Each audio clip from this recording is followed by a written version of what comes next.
అందరికీ నమస్తే.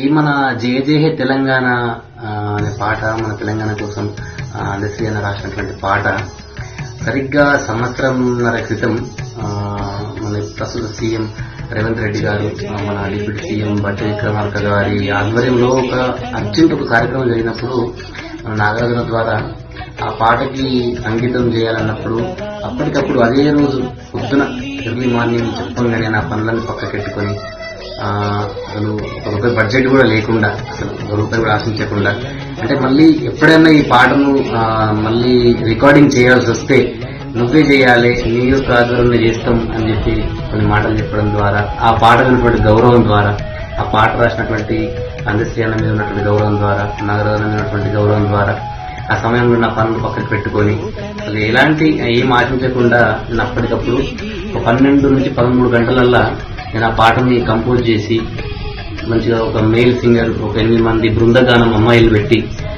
మంచిగా ఉన్నతంగా నేను చేసి ఒక ఇష్టంతో, ఒక ప్రేమతో, మన తెలంగాణ గీతం కదా మనం ఈ పాట చేస్తున్నాం అనే ఒక గర్వంతో తెలంగాణ బిడ్డగా, అంటే ఉద్యమంలో పాల్గొన్నటువంటి ఒక బిడ్డగా నేను చాలా గర్వంగా, మంచిగా, ఒక సంతోషంగా ఆ పాటను నేను అప్పుడున్నటువంటి ఆ పరిస్థితుల్లో నాకున్నటువంటి బడ్జెట్ నాకు లేకున్నా కానీ అంతకు మించి కష్టపడి నేను ఎన్ని కష్టాలు పడ్డాను నాగరాజన మా ఇద్దరు తెలుసు, ఇద్దరం చేసినాం. అది అయితే చేసిన తర్వాత ఆ పాటను రిలీజ్ ఫంక్షన్కి నన్ను పిలిచారు, కానీ కొన్ని కారణాల వల్ల నేను వెళ్ళలేకపోయినా ఆ పాట విన్న తర్వాత కూడా అందశ్రీ అన్న కూడా నాకు చాలా సందర్భాలల్లో తమ్ముడు ఈ పాట చాలా అద్భుతంగా చేసినావు నువ్వు.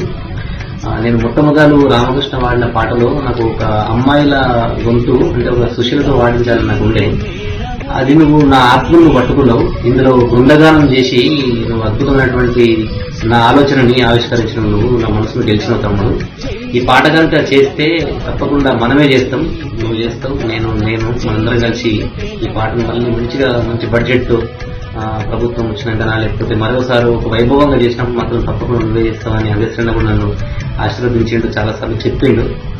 ప్రభుత్వం వచ్చినాక కూడా ఒకసారి డిస్కషన్ కూడా జరిగినప్పుడు మనమే చేస్తాం, ఇట్లా ముఖ్యమంత్రి గారు కూడా చెప్తున్నా అనే మాటను నాకు చాలాసార్లు అందశ్రీ అన్న కావచ్చు, నాగరాజన్న కూడా మనం చేస్తాం అయితే చాలాసార్లు చెప్పడం వల్లనే నా లోపల, అంటే ఇప్పుడు అప్కమింగ్ మ్యూజిక్ డైరెక్టర్ కానీ, అప్కమింగ్ లిరిక్ లిరిసిస్ట్ ఏ కళాకారుడైనా ఇంత గొప్ప అవకాశం వస్తుందని ఎప్పుడు కూడా అనుకోలే. అంటే అప్పుడున్నటువంటి పరిస్థితులకు అంత తొందర అర్జెంట్ కావాలన్నప్పుడు అప్పుడేమో నేను చేసిన ఇవన్నీ ఏం ఆశించలే. కాకపోతే ఇప్పుడు అలాంటి సందర్భం వచ్చింది, ఇప్పుడు ఒక ప్రభుత్వం వచ్చింది, ఒక వైభవపేతంగా ఆ పాటని ఆవిష్కరించేటువంటి ఒక అవకాశం వచ్చినప్పుడు నాలాంటి ఒక చిన్న కంపోజర్కి అంత గొప్ప అవకాశం ఇస్తే అసలు ఆకాశం ఇస్తూ సంబరపడతా.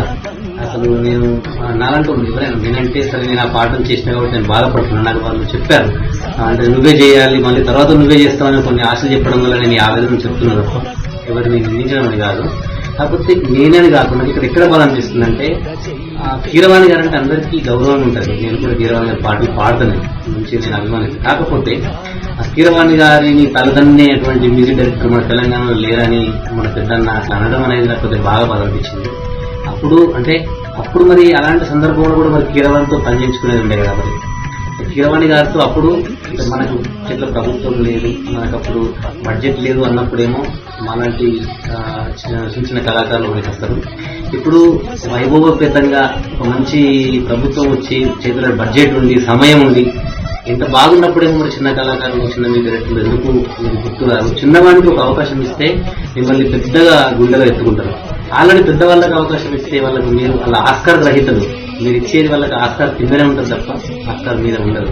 మాలాంటి వాళ్ళకు ఇలాంటి అవకాశాలు ఇస్తే నాకని కాదు, తెలంగాణలో చాలా మంది ప్రతిభావంతులు ఉన్నారు. నాకు ఇస్తే నేను ఎందుకు గెలవకుండా నాకు చిన్న స్వార్థం, అంటే నేను ఒకప్పుడు వాళ్ళ కష్ట పరిస్థితుల్లో ఉన్నప్పుడు నేను చేసినా కదా, ఎలాంటి డబ్బులు ఆశించకుండా నా పనులు పక్కకు పెట్టి తక్కువ సమయంలో మెడ మీద కట్టి పెట్టి పని చేయించినటువంటి, ఇవాళ కావాలి నైట్ కల్లా కావాలి అలాంటి సందర్భంలో పనిచేసినట్టు కొంచెమన్నా గుర్తిస్తే కొద్దిగా మనసు అనేది కొద్దిగా మాకు కూడా కొద్దిగా ఇంకా ముందు కొన్ని పనులు చేసుకోవడానికి ప్రోత్సాహంగా ఉంటుంది. అట్లా ఒక మనిషిని బాధ పెట్టి, సరే మీరు నాకు కాకుండా నేను ఇప్పటికి కూడా గొప్ప మనసు అంటున్నాను, నాకేనే కాదు, మీరు నాకు ఇవ్వదు కాబట్టి ఇంకొకరికి ఎవరికన్నా తెలంగాణలో చాలా మంది ప్రతిభావంతులు ఉన్నారు, వాళ్ళకి ఇచ్చినా హ్యాపీ ఉంటుంది. అంటే ఇంకొకటి ఇక్కడ ప్రాంతం, అంటే కళకు ప్రాంతీయ భేదాలు ఉండవని చాలా మంది అంటారు, ఓకే దాన్ని నేను కూడా ఒప్పుకుంటాను.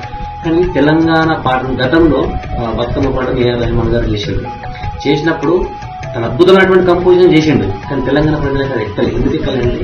మన మట్టి వాసన, మనకున్నటువంటి ఆ పాటకు ఉన్నటువంటి ఆ స్పర్శ, అవన్నీ కూడా తెలియాలంటే అది మన ప్రాంతం. ఇప్పుడు మనం పోయి వేరే భాషలో ఒక పాట పడితే భాషను యాజ్ ఇట్ దించడం కానీ ప్రొనౌన్సియేషన్ అనేది మనకు సరిగా రాదు. అప్పుడు తెలంగాణ వాడికి నువ్వు పాఠం చేసే అవకాశం ఇస్తే కనుక అందులో ఉన్నటువంటి ఆత్మను, ఆ స్పర్శను, ఇప్పుడు అందరికైనా రాసినటువంటి తను ఏం రాసిండో దాని యొక్క అందులో ఉన్నటువంటి ఒక ఆత్మను పట్టుకొని అద్భుతంగా చేస్తుండే. తెలంగాణ పాటకు వచ్చి పెద్ద ఒక 50 ఇన్స్ట్రుమెంట్స్ 70 ఇన్స్ట్రుమెంట్స్ పెట్టి బాంబే మిక్సింగ్, చెన్నై మిక్సింగ్ అవసరం లేదు నాకు తెలిసి. తెలంగాణ పాట అసలు పాటను అందరూ జనాలు ఎత్తుకున్నారు ఆల్రెడీ. అది అందశ్రీ అన్న వట్టిగా పాడినా కానీ దానికి బ్యాక్గ్రౌండ్ చిన్న ఒక ప్రోగ్రామింగ్ చిన్న చేసినా కానీ నడుస్తుంది ఆ పాట. ఎందుకంటే జనాలు ఎత్తుకున్నటువంటి పాట. దానికి పెద్ద మ్యూజిక్ డైరెక్టర్లు అవసరం లేదనేది నా అభిప్రాయం. అంటే తనకు కిరవాణి గారికి పెద్ద పెద్ద అవకాశాలు వచ్చినాయి కాబట్టి తను పెద్దోడు. ఆయన తన చిన్న చిన్న వాళ్ళకి మరి మీలాంటి మన ప్రాంతం వాళ్ళు మీరు అవకాశాలు ఇస్తే వీళ్ళు కూడా పెద్దోళ్ళు అవుతారు కదా. ఒక్కసారి కీర్తి కానీ ఒక పేరు కానీ ఒక అవకాశాలు ముందు మీరు మన ప్రభుత్వం మనల్ని గుర్తించకపోతే ఇంకెవరు గుర్తిస్తారు అనేది ఒక చిన్న బాధ నాకు, ఒక ఆవేదన. చిన్నోడు ఎప్పుడు చిన్నోడైనా ఉండకూడదు. అంటే బయటోడు వాళ్ళనే గుర్తించి మనోడు వాళ్ళనే గుర్తిస్తే ఇంకా చిన్నోడు మరి ఎదిగేది. ఇప్పుడు వాడికి వాడు కూడా ఉంటది కదా. అప్పుడు మరి కష్టకాలంలో మనకు అప్పటికప్పుడు వాడి పనులు వదిలిపెట్టుకొని అప్పటికప్పుడు నీకు బడ్జెట్ రూపాయి లేకున్నా వాడే ఇబ్బంది పడి అంతమందిని పెట్టి అప్పుడు అలాంటి అంత తక్కువ టైంలో ఆ బృందగానం చేయాలన్నటువంటి ఆలోచన చేసి అంత కష్టపడి తీసుకొని చేస్తే ఇప్పుడు మిగిలింది ఏముంది? కనీసం అదే మరి చేస్తామని మాటలు చెప్పి ఆశ పెట్టినటువంటి తర్వాత కూడా మరి కనీసం అసలు ఎవరిని మన తెలంగాణలో గుర్తించకుండా మరి కనీసం సరే కీరవాణి గారు చేస్తున్నారు, మరి మీరు సపోర్ట్ గా నన్ను ఉండండి.